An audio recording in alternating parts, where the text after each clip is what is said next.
السلام عليكم ورحمة الله وبركاته. اللهم صل وسلم وبارك عليك يا حبيبي يا رسول الله. نبدأ فيديو جديد كده بعد غيبة طويلة، نعمل مع بعض ان شاء الله الفتة واللحمة. هعمل هنا هسلق اللحمة بطريقة جديدة، مش طريقة جديدة ولا حاجة، بس بطريقة مختلفة عن ما بنسلقها كل مرة. هحط هنا معلقة سمنة، أنا مسخنة الحلة معايا.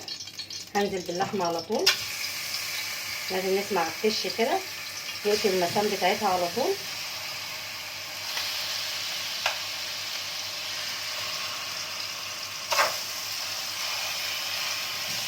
ننزل بيها في اللحمة كده.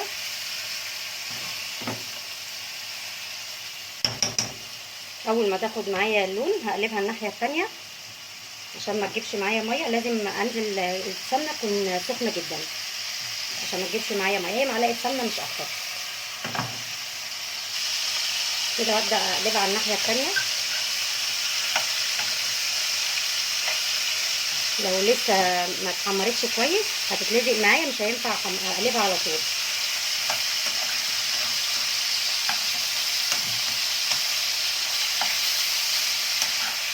الطريقه دي جميله قوي، وتغيير شويه عما احنا بنسلقها على طول في الميه السخنه. دي مش هيتقلب عشان لسه وهي بتتحمر كده. انزل عليها بحبهان، ورقتين لورا. لو في فلفل حصى ممكن نحط، لكن لو مطحون هيغمق معايا اللحمه مش هتبقى حلوه. احط بس لورا وحبهان بس دلوقتي. اغلي ميه بس تنزل على طول بميه مغليه. احط بصلايه واحده مقطعها 4/4، جزرايه كده مقطعه. نبدا نقلبها. ريحتها جميله جدا جدا. اللي حابب يضيف عليها اي حاجه، طماطمايه، اي توابل براحته، بس انا مبحبش احط الطماطم بصراحه في شوربه اللحم. متنسوش اللايك والاشتراك في القناه. طبعا كلنا طالعين من رمضان والعيد مكسلين نعمل اي حاجه، مكسلين اصلا ندخل المطبخ خالص.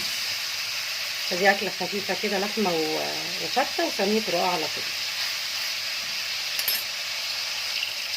كده ابدا اقلبها. انا عايزه لون التحمير دوت بيبقى فيها قوي، لون الاحمر دوت كاننا بنحمرها، تبقى جميله جدا اللون الاحمر ده.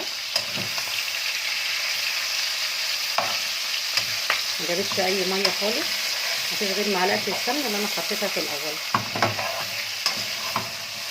اول ما تبدا تتحمر معايا زي كده انزل عليها بالميه المغليه على طول. ما ينزلش بميه بارده خالص، اللحوم ميه مغليه. بس الجزر والبصل جميل قوي انه يتحمر، نشوحها كلها في قلب بعضها كده تبقى حلوه قوي. انزل بالميه المغليه بسم الله.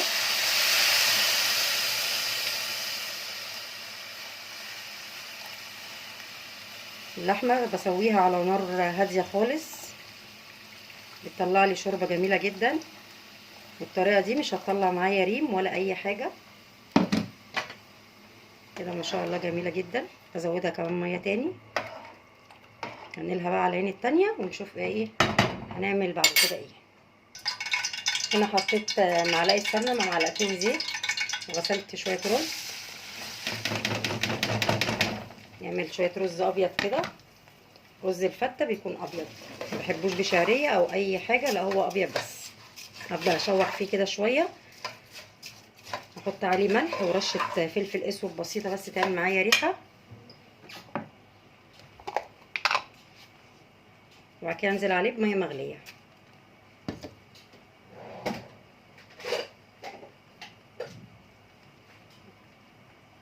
رشه بسيطه خالص.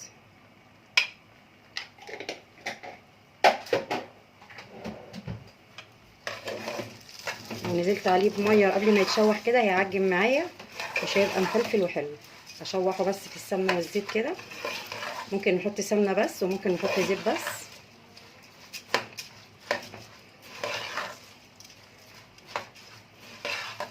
اول ما الاقيه كده فلفل كده وانا بشوحه انزل بالميه المغليه على طول. كده بعد ما شوحت الرز كده حوالي 3 4 دقايق، انزل بالميه المغليه. بسم الله.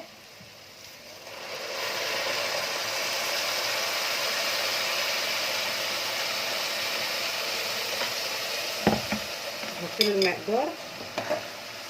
طبعا كل واحد عارف الرز بتاعه بياخد مقدار ميه قد ايه.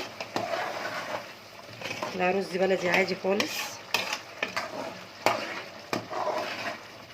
بس عايز له شويه تاني. بسم الله. كده كويس. اول ما يتشرب اوطي عليه وابدا اعمل الصلصه بتاعت الفته.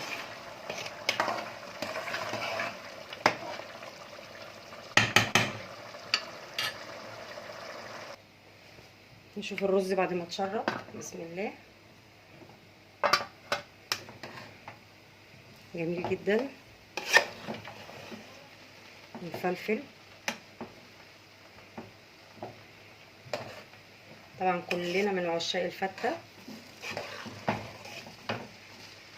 كده انا موطيه النار عليه خالص، هنقله على عين تانية وابدا اعمل التسبيكه. كده النار موطيه عليه خالص اهي. حطيت هنا معلقتين سمنه، انزل عليهم بالثوم. ثوم مفروم عادي خالص. الفته في ناس تعملها بالصلصه الحمراء، بتحط عليها طشه من فوق كده اللي هي ثوم وخل بس. دي انا مش بحبها، بحسها انها تقيله قوي. كأني حاطه هنا ثوم وهحط الخل والصلصه كلها بتبقى ايه مره واحده، ما بعملهاش دقيقتين. لا، في دقه اللي هي البيضه ديت زي بتاعه الكشري كده بتتحط على وش الفته، دي مش بحبها، بحسها بتبقى دسمه جدا. اول ما الثوم يبدا يصفر معايا ما خلوش يغمق، اول ما يصفر انزل عليه بالكزبره والخل، احضره برده جنبي.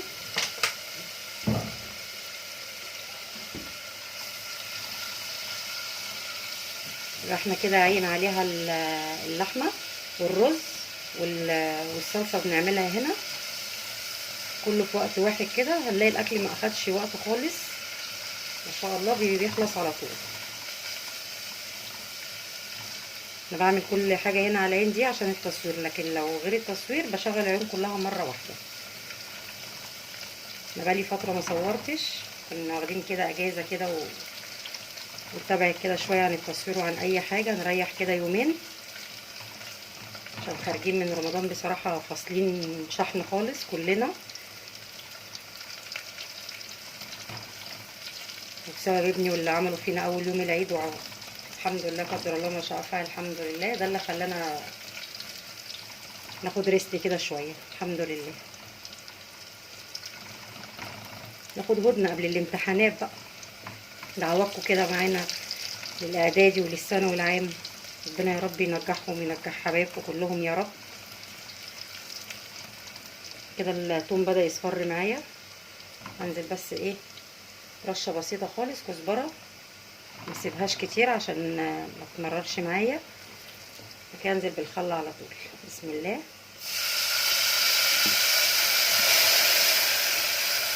شامين الريحه؟ طب سامعين الصوت الجميل ده؟ عندي صلصه عاملاها في التلاجة اللي هي مسبكاها كده وركناها، دي سمنه. هنزل كده بمعلقتين وانا فارمه معايا شفشق قوطه ومصفياه. الصلصه دي دايما بحب اعملها واسيبها في التلاجة زيها زي اللي بنجيبها من بره. اول ما تاخد كده غلوه معايا جميله جدا ولونها حلو قوي، انزل بقى بالطماطم اللي انا فرماها اهو مصفياها. بسم الله.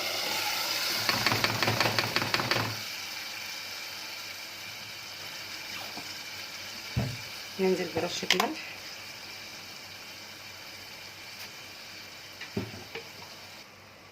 حطيت فلفل اسود ومعلقه صغيره بابريكا. كده الطماطم معايا حمرا، ريحتها حلوه قوي، ما خدتش اي وقت معانا. تتسبك بقى على نار هاديه وابدا اعمل صينيه الرقاق، احطها في الفرن لحد الاكل ما يستوي معايا، واقفل صينيه الفته على طول. يبقى كده خلصنا الاكل، جميل جدا وسريع خالص.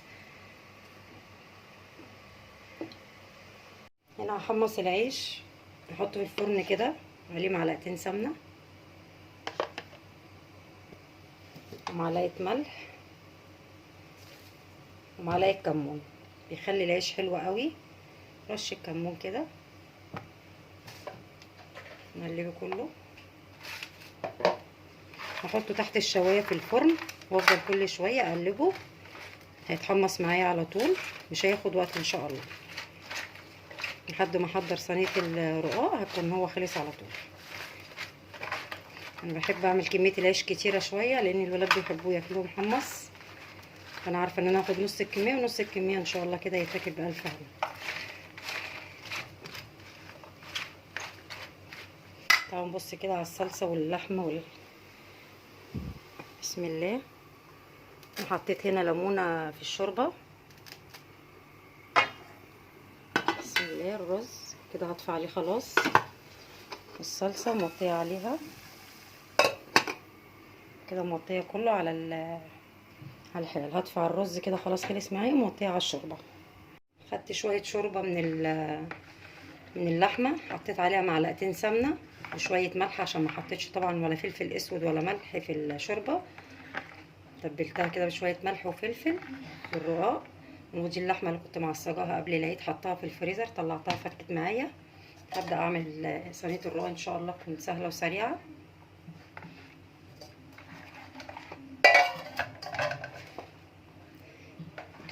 الرقاق الطري انا بحب اعمله جدا، مبحبش الناشف قوي، لا. ده على طول عندي في الفريزر، في اي وقت بطلعه واعمله على طول. انزل كده في الشوربه بسم الله. الشوربه سخنه معايا، مش هحط اي سمنه تاني ما بين الرقاق، عشان احط في الشوربه معلقتين سمنه. ممكن في الاخر احط كده بس ايه على الوش، لكن غير كده الطريقه دي بتوفر معايا السمنه جدا. شيل اللحمه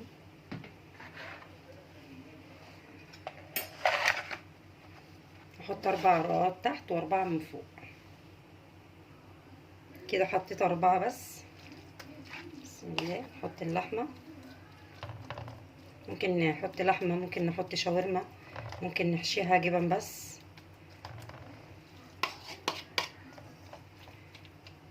الحاجه اللي بتكون في الفريزر بتسهل علينا كتير جدا. طلعت اللحمه فكت، عملت بيها صينيه رقاق على طول. والرقاق كان عندي برضو في الفريزر، كنت جايباه قبل العيد، حطها عندي في الفريزر.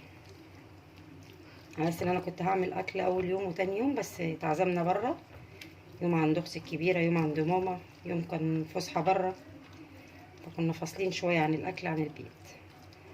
كده ما شاء الله جميله جدا. ابدا بقى احط الطبقه التانية، 4 رقاق برضو.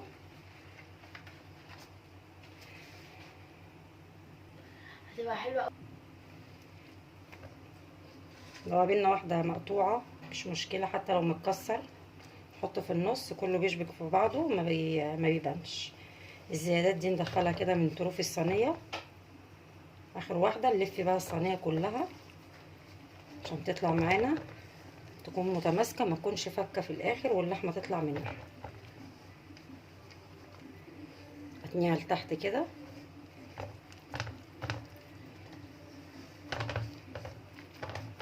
هكمل بقيه الطبقات كده. بعد ما خلصتها لفيتها بالشكل ده كده، دخلت اي زيادات بتبقى من تحتها كده، ابدا اقطعها قبل ما احطها في الفرن.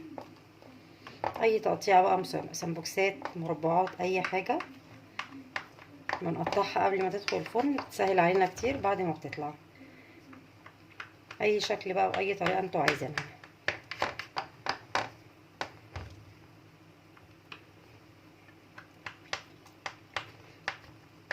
كده بتكون ناشفه، ما بتكونش فيها سمنه خالص. لو حطينا ما بين كل طبقه وطبقه كده معلقه سمنه، بعد كده بنلاقي السمنه كتيره فيها، بتبقى ايه تقيله، ما بنعرفش ناكلها. لكن كده السمنه فيها خفيفه جدا. هي معلقتين بس في الشوربه.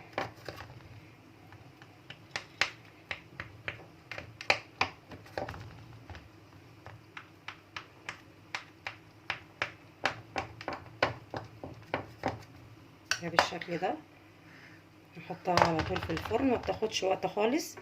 هيقعد عليها الفرن من تحت وبعد كده هيقعد عليها الشوايه من فوق تاخد لون. انا حطيت لها رشه شوربه عشان ارش عليها حبه البركه. ممكن نحط لها رشه سمنه او شوربه بس عشان ايه، حبه البركه تمسك فيها. ممكن نحط جبنه على الوش، ممكن نحط سمسم، حبه البركه، اي حاجه تدينا الشكل ده بتبقى جميله جدا. كده طلعت العيش من الفرن متحمص كده، عليه الملح والكمون بتاعه جميل جدا. هبدا بقى اغرفه في الاطباق اللي اقدم فيها الفته. والرز كده خلص معانا، والصلصه كده خلاص خلصت معانا. اللحمه بس اللي لسه مغطيه عليها. هنا حطيت معلقتين سمنه، هعمل شويه شوربه لسان عصفور، شويه صغيرين بس كده، حمرهم كويس. صينيه الرقاق في الفرن والعيش طلع من الفرن خلاص، وكده اعتبر قفلت على الاكل كله. هعمل شويه لسان عصفور وبعد كده ابدا اغرف على طول.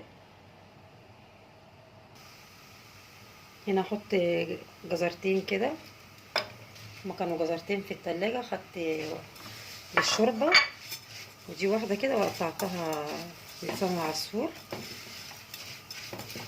وساره بدل ما تدبل وتترمي. فخدتها قشرتها وغسلتها، واحده للسان العصفور وواحده للشوربه. اول ما يبدا يتحمر معايا انزل على طول بالشوربه.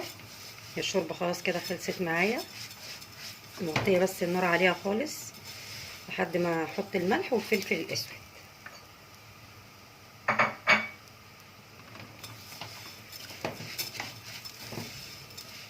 لو انا حطيت شوربه وهو كده هيعجن معايا، لازم اغمقه شويه وبيطلع لونه في الاخر حلو جدا. لان يعتبر لسان العصفور زي الشعريه كده عجينه، لو حطيناه ولونه فاتح بيعجن.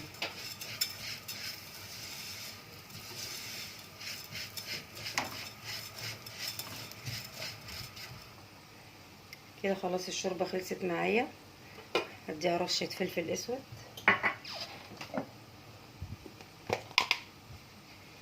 معلقه ملح، تاخد غلوه واطفي عليها على طول. كده ما شاء الله جميله جدا، ريحتها حلوه قوي. هزود منها بس لسان العصفور واخد شويه اسقي بيهم العيش بتاع الفته. انا خلصت يعتبر الاكل على طول، ما اخدش وقت معايا، بس لسه بدري على الغدا، محدش هياكل دلوقتي، فهطفي عليه وعند لما يجوا ياكلوا ان شاء الله هغرف على طول واصور فيه.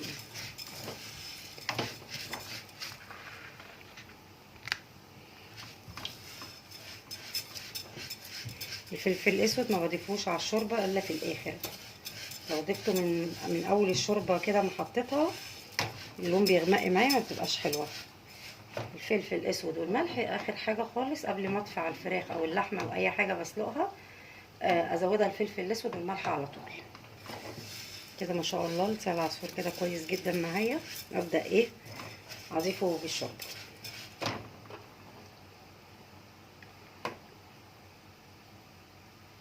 بسم الله. الرق لسه في الفرن مغطيه عليه، هياخد بس لون كده من على الوش وخلاص.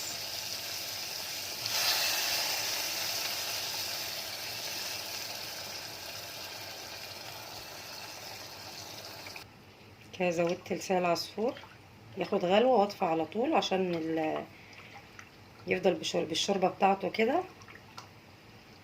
كده جميل جدا ما شاء الله، ياخد غلوه بس واطفي عليه على طول. كده صينيه الرق بعد ما طلعت من الفرن اقطعها واطلعها في الطبق دلوقتي وابدا اغرف معاكم الفته دلوقتي.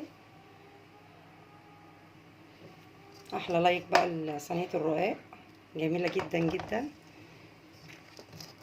دوس بس ايه على التقطيع اللي انا كنت مقطعاه، طريه خالص وجميله جدا.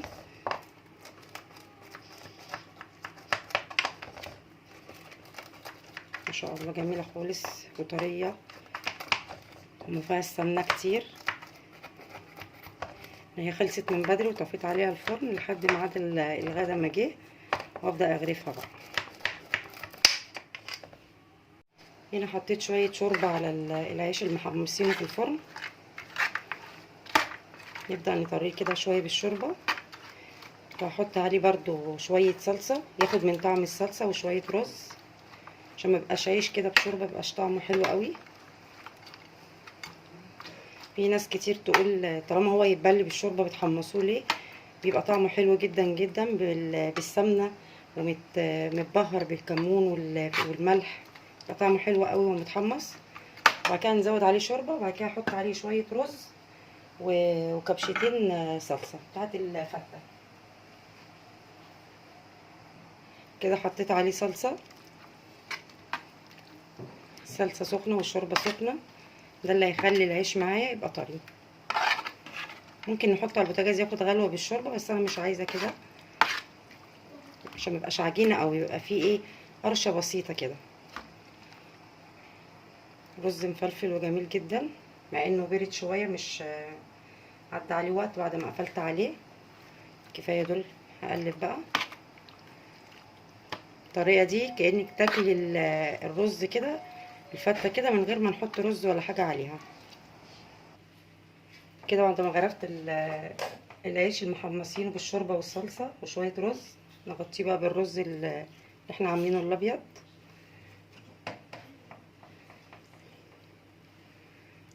ممكن نعملها صينيه كبيره، ممكن اطباق.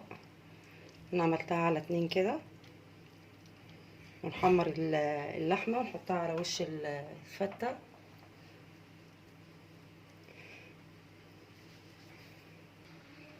انزل بالصلصه كده. ممكن تعملوها الدقه اللي هي البيضه، بس انا مش بحبها. كفايه عليها دي كويسه جدا كده، طعمها حلو قوي. ونحط برضو شويه في طبق للي حابب ايه يزود على الفته.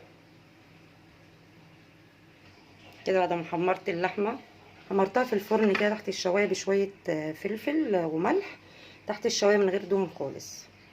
اللي حابب يحمرها في سمنه عادي، انا حمرتها تحت الشوايه من غير دهون. منظر جميل جدا. هغرف بقى لسان العصفور. كده غرفت صلصه ولسان عصفور اللي كان غامق وانا بحمره اهو. بص بيرجع للونه، بس تحفه. لازم يتغمق في التحمير شويه. ما شاء الله. الرقاق مورق وجميل جدا، عشان مش محطوط له سمنه كتير. نغرفها دلوقتي في اطباق. متنسوش اللايك والاشتراك، واشوفكم فيديو جديد، والسلام عليكم ورحمه الله وبركاته. كملي.